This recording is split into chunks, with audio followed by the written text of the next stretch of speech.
Eto na, pag-usapan na po natin, ano ba talaga ang bilangan dyan sa Senado? Legit na ba?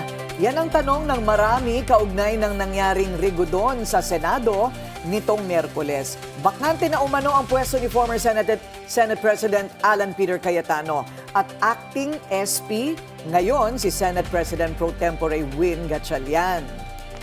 Ito'y matapos sumipot si dating Senate President Francis Chis Escudero sa sesyon matapos ang 2 araw na impas. Kaya sa ginanap na sesyon, tila nag-swap na naman ng posisyon ang new minority at majority blocks at may mga pagbabago rin sa mga committee chairmanships. Pero buwelta ng dating majority, hindi raw valid ang ginawang reshuffling sa chamber. So back to work na ba finally ang mga mambabatas? Ang Senate Blue Ribbon Committee hearing ay may tutuloy ba yan ngayong araw? Ano ang legal, ano ang hindi legal? Tumitindi ang hidwaan at nakatutok ang sambayanan. Memoha na nga lahat yan. Ayun. Para himayin ang mga isyong ito, makakasama natin ngayon sa studio. Law Professor Attorney Howard Calleja. Welcome to Memo, Attorney. Hi, good morning. Good morning, At salamat, Willard. Salamat, of course, Corina. At good morning sa inyong mga taga-panood. Attorney Howard, deal or no deal? Ay, deal. Very much valid. No, I mean, that's not what I'm talking about. Yung biglang pagbalik ni Senator Chis Escudero, deal or no deal? Well, I laud Senator Chis. No? Talagang he took upon himself. Makikita natin na he was a real statesman and a senator na talagang the institution was more important than any political or personal issues or biases. Okay, so ang usap-usapan kasi, hindi lang naman si Senator Chis, ano? Wala tayong pinatuturingan, pero may mga nagsasabi na, siyempre, may kapalit. May kapalit ang pagtalon over the bakod. And today, as we speak, they're still waiting on a few more because the target is 15.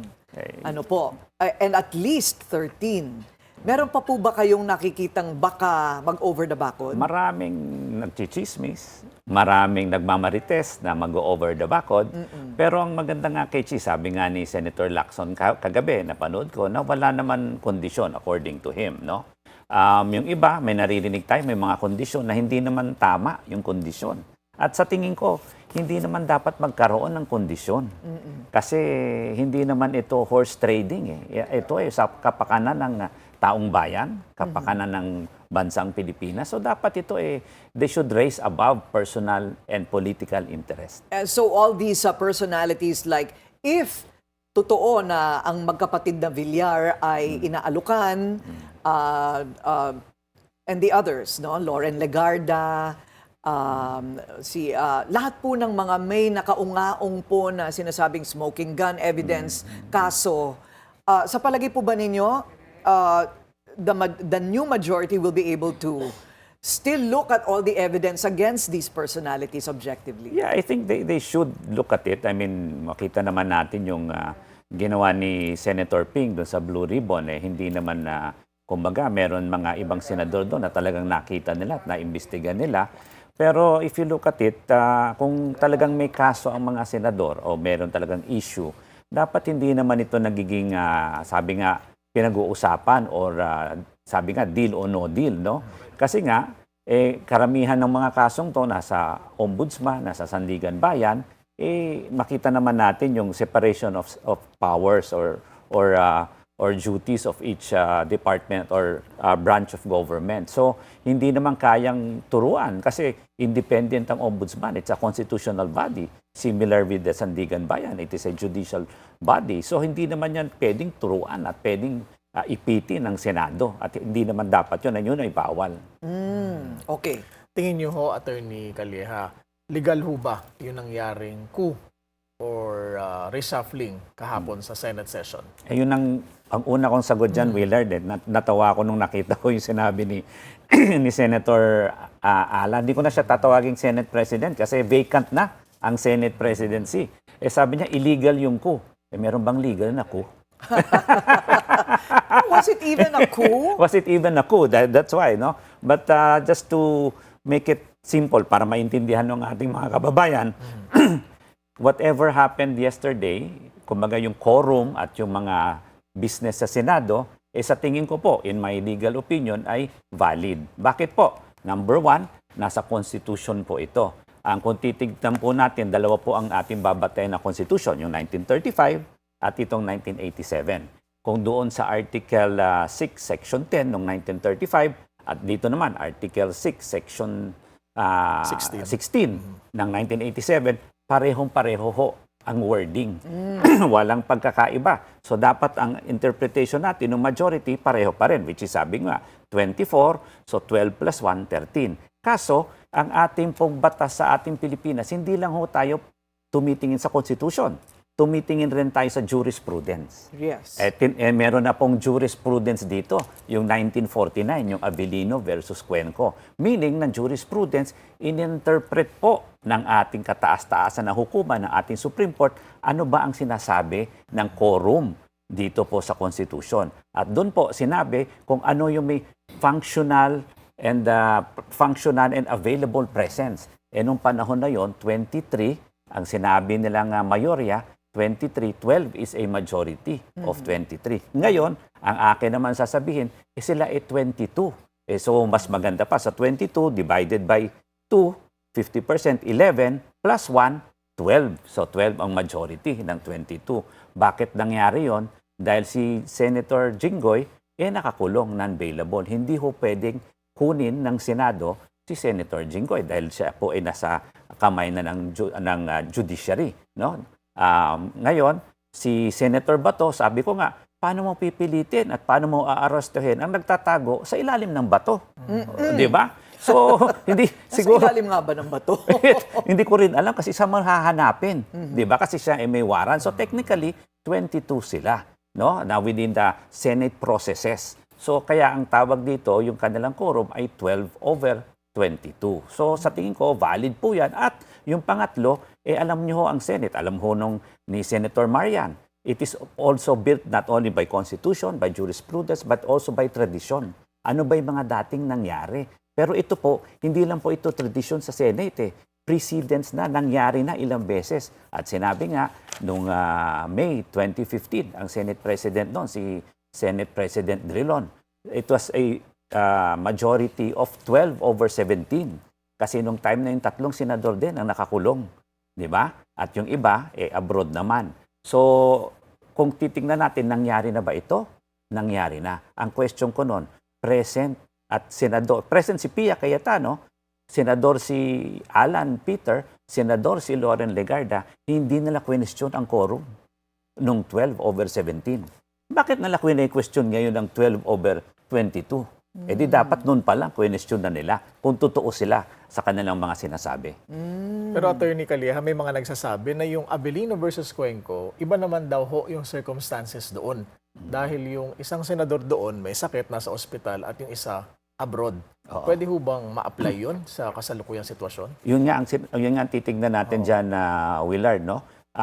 Kung titignan natin, same nga yung 2015, may sakit doon si Miriam. Tapos, I think 4 is abroad. Tapos 3 nakakulong. So pareho yung sa akin, it is on all fours. Ngayon naman, hindi nga abroad, hindi nga nagkasakit ang mga kini-question ko, pero ang tawag doon is, are they within the Senate processes? So yung kaya ba silang kunin o arestuhin or pwersahin pumasok ng Senado?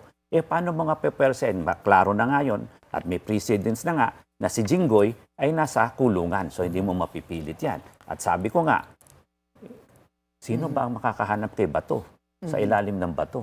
O nasaan man siya nagtatago? So, I think, it is still applicable. It is very much on all fours. At klaro din doon sa Avellino case na yon, hindi rin nila tinatch yung question kung sino ang Senate President. They only touch the issue of quorum.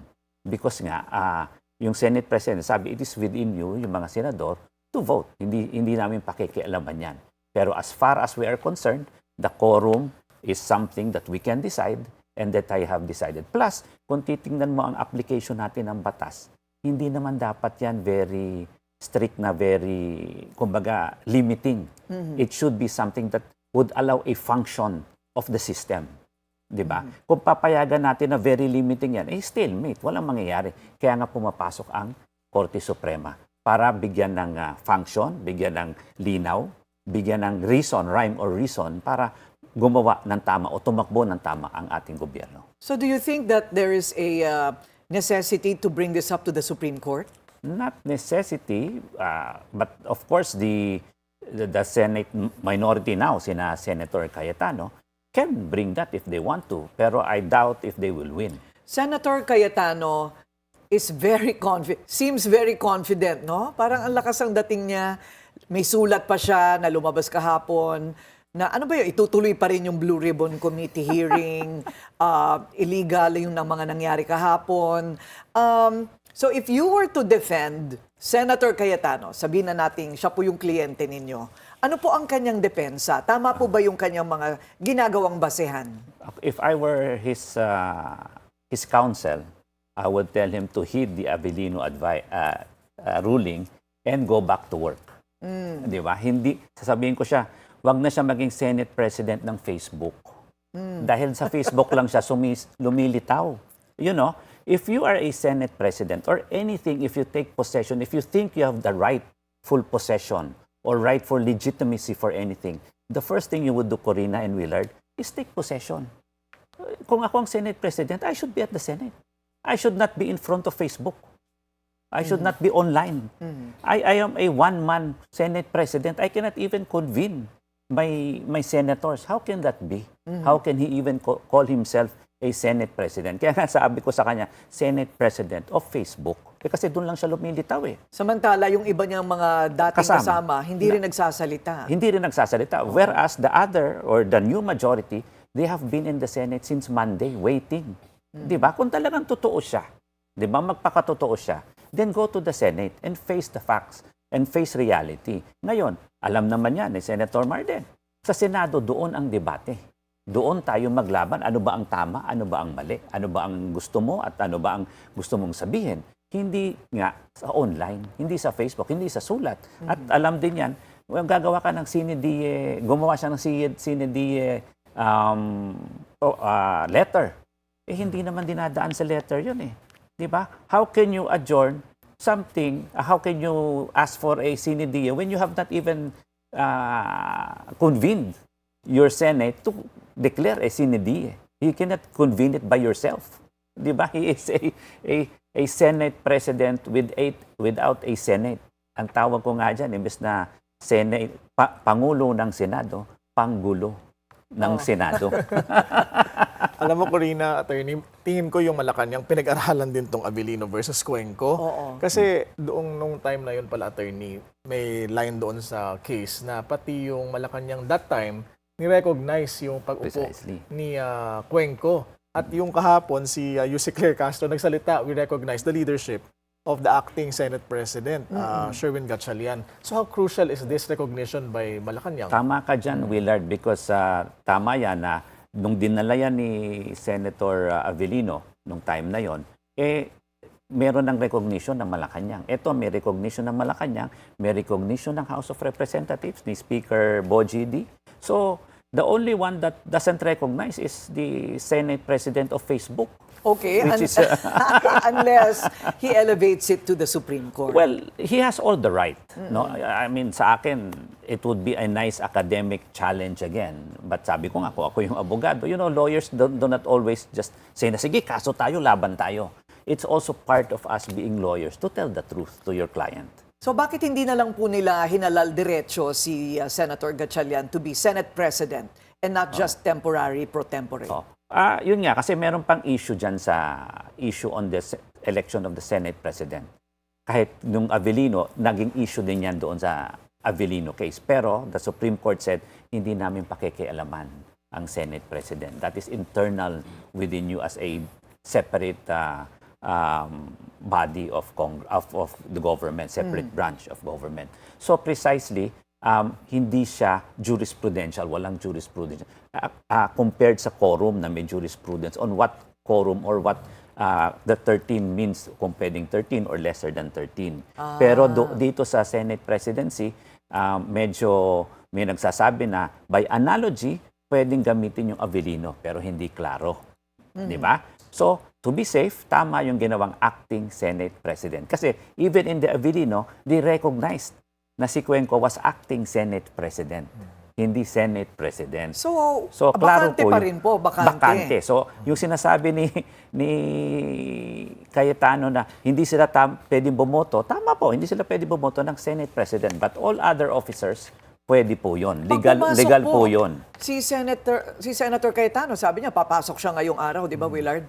So, in Pero fact, he walang- wants to continue Pero with... walang session because session is only Monday to Wednesday according to the rules. Tapos nagbakasyon na. Oo, wala na. At saka nagsinidiya na. So walang session. Pwede siyang pumasok. Wala naman nagbabawal sa kanyang pumasok. Pero walang session. Okay, because by design, wala talagang session on Thursdays. Dapat meron pero under the rules, walang session at nagsinidiya na sila. So hindi siya makakapag-session dahil yung Congress, yung House, hindi na nagse-session dahil nagsinidiya na rin sila. Oh. So hindi, you have to have a session both houses because legislature is not only the Senate, it's not only Congress, it is together. So they have to convene together, they also have to adjourn and recess together. Okay, so is he still Senate President? I mean, if, kunwari po, natapos na yung break, no? Babalik na silang lahat. So he's there. And there is no Senate President. Pro tempore lang naman si Senator Gatchalian. So doesn't he resume being Senate President? No, because the Tito Soto, if you remember, yesterday declared all positions vacant. The declaration of vacancy does not need a majority of 13. It only needs a majority of the quorum. And the quorum was 12. Diba? So a majority of those senators voted for a vacancy without objection. So since all officers were vacant, that includes the Senate President.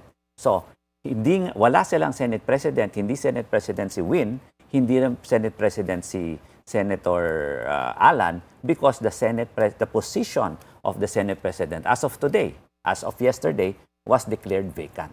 So bakante po ang posisyon. Ipakita lang natin yung flash natin kanina sa screen, Oo. yung nasa rules of the Senate at mukhang yun ang gagamiting bala ng grupo ni Senator Cayetano. Yung section 2 po, the officers of the Senate shall be elected by the majority of all its members. Paano po natin ito ibabangga doon sa sinasabi ng kabilang Yun nga ang grupo? sinasabi ko na yan ang sinasabi nung kabila. Oo. Pero tayo meron na tayong yung rule natin na sinasabi nga majority yung quorum, no? So when you say quorum, you can do any business in the Senate. So when you say business, kasama yung pagboto ng mga officers diyan. So yun ang pinahahawakan naman nung bagong mayorya, no? Na only under the Constitution, only the Senate President ang sinasabing by majority of 13. So hindi naman sinasabi the other officers because ang nakapangalan lang naman ng officers dyan, yung Senate President, pro tempore, pero ibang committees, which are also officers, pwede rin naman yan botohan. So, doon tayo pumapasok sa, ang hindi lang nila ginalaw, which is consistent with the Avellino case, ang hindi lang nila ginalaw, yung Senate presidency. But all other officers can be voted by a majority once a quorum is established. I hope hindi pa ho nahihilo yung mga yung mga nanonood sa atin, ano? Because as anybody is explaining this situation, nahihilo ko. Okay, but sir, okay, in simple terms, how do we now, I understand what you're saying, no? But how do we now elect the new Senate President? Ayun ang problema natin. Ayun ang Dapat, problema. sabi nyo nga kanina, may mga baka tumalon. Ayun, ang hinihintay pa Ayun ang rin. hinihintay na. Kung may paano tumalon, yun? but klaro naman, hindi pa rin naman nagbibigay ng klarong statement si Cheese na lilipat siya sa new majority. Sinabi lang niya, nandun siya because of the institution. It has to go on. It has to continue. He made that distinction. Oo. So, Na klaro hindi siya yun. lumilipat. Tama ba yun? Hindi pa niya inaalign yung sarili niya sa grupo. Well, tama yun. Okay lang Soto. yung Corina. That's why, as I said, I laud him for his action because his action was nothing personal. Was really to continue the business of the institution. To preserve the institution. Ngayon, kung sinabi niyang sa majority na siya, di klaro, tumalon siya at boboto na siya ng bagong Senate President. Pero hindi pa klaro yon, no? Now, kung meron pang isa o dalawa o tatlo na lumipat o tumalon ng bakod. Malinaw na. O baka pwede natin sabihin bumalik ng bakod kasi tumalon sila papunta kay Cayetano. Ngayon pwede silang bumalik kasi dati ang majority 15 din or 16, something like that. So pwedeng bumalik sila. Di ba? Para silang prodigal son na binalik. Tatanggapin ba natin? Sabi sa Bible, pwedeng tanggapin ang prodigal son. Di ba? Pinagluluto pa ng baka. Okay, manatili pong nakatutok. Magbabalik po ang kwentuhan namin dito at pagbabalanse sa Memo.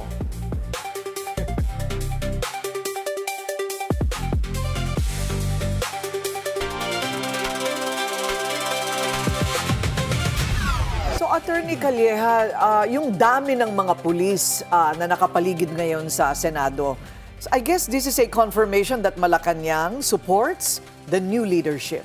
I guess with the declaration last night of spokesperson Claire, si Ate Claire, na Malacanang supports the new acting Senate President as Senate President. Klaro naman po 'yon. At sa tingin ko yung mga pulis na yan is only there naman to make sure of the peace and order. So mag-rally yung Duterte, mag-rally yung PBM, o mag-rally yung Cayetano or Gatchalian group. I think that is within their rights. But I think they have to remain peaceful. Kaya siguro nandyan lang naman yung mga pulis. No? Ang dami. Oo. Ang dami. Siguro dapat kalahati nun, hanapin na lang nila si Senator Bato. Kaysa nandun sila. Kasi para kaatakihin sila ng tangke. Mas marami nga sila nung isang beses pero nakatakas kasama si Robin. Oo.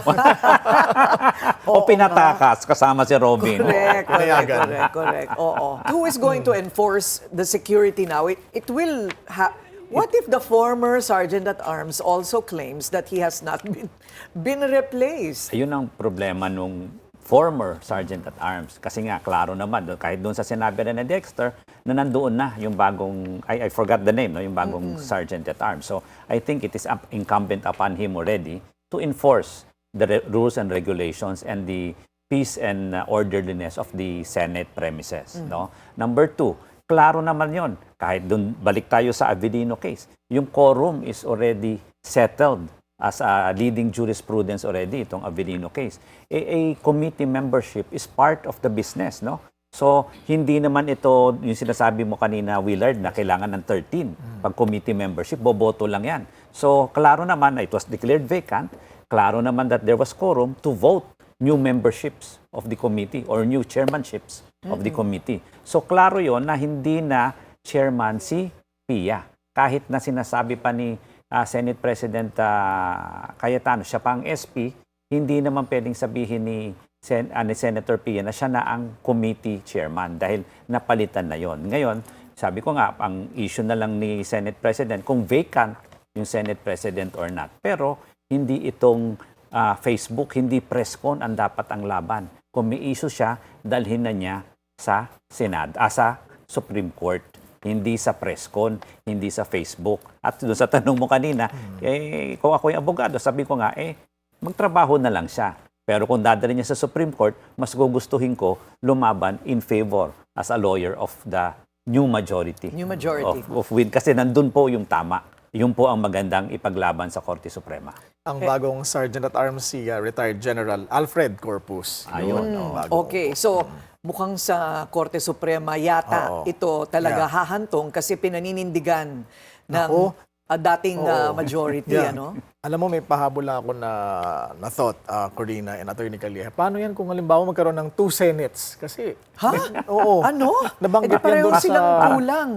Parang panahon din ni Alan nangyari yun na kay Lord Velasco, 2 houses. Isa sa ano yon, sa sports club sa Quezon City, isa sa Batasan. Yung dalawang pangulo na parehong nanumpa. Meron din yon. May ganun din tayo sa ating kasaysayan. Meron din, Dalawang president. 1986 yun. Yes, dated tayo, attorney. Ang galing. Naaalala pa natin yon.